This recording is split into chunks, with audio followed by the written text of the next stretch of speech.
Pork steak na malabistik ang lasa. Yun ang sabi ng mga nakatikim nito. Tara, gawin na natin to. Unang timplahan ng karne ng baboy.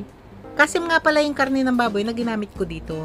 Mas malambot kasi ang karneng ito at mas masarap para sa putaheng ito. Kaya nga hindi ko na ito kailangan pukpukin para lang mapalambot. Ganyan lang pala kalalaki yung gusto kong pagkakahiwa nito. Sa mga gusto naman ng mas malalaking hiwa, bahala na rin kayo mag-adjust.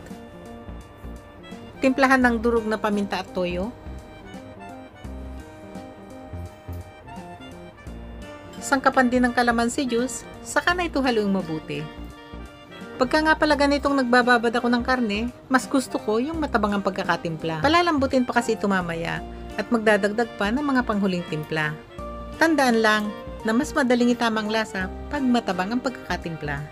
Takpan, saka na ito babad ng 30 minutos sa room temperature lang. At pagkatapos nga ng 30 minutos, papatiktikin ko lang sa strainer ng ganito para naman hindi ito magtalsikan mamaya sa panahon ng pagluluto. Ngayon, pwede na maggisa. Gumamit dito ng malakas na apoy. Maglagay ng 2 kutsara ng mantika. 2 kutsara ng bawang. At igigisa ito hanggang sa maamoy na ang bango ng bawang. Ilagay na mga naibabad na karne kanina. Saglit lang ito itirito. Mga nasa 1 minuto bawat panig. Ang bango. Naku, ang bango ng amoy. Kung maamoy nyo lang, talaga naman nakakagutom.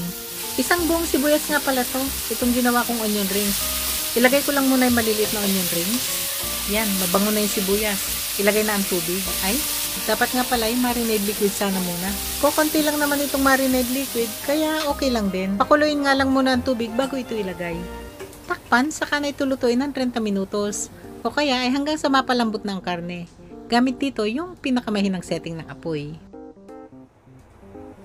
Pagkatapos nga ng 30 minutos, i-check lang kung napalambot na ang karne. O yan o, gusto ko na yung ganitong lambot nito. At ngayong napalambot na nga ang karne, pwede nang ilagay ang mga panghuling timpla, siling labuyo at liquid seasoning.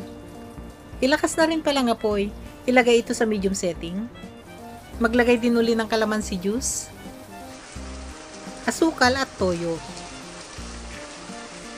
Haluin mabuti at lutuin saglit. Ngayon, pwede na itong tikman para maihusto ang lasa. Manyaman eh. Patuloy lutuin hanggang sa humiwalay na yung mantika sa sarsa. O kaya naman, lutuin ito hanggang sa makuha na yung gustong dami ng sarsa. Pinakapanghuli, ilagay na yung natitirang onion rings.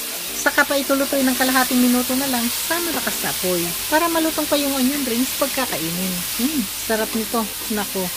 Sa amoy pa lang mapakain na naman tayo nito. O yan na may kalututan na. O ready to serve na to. Mga na.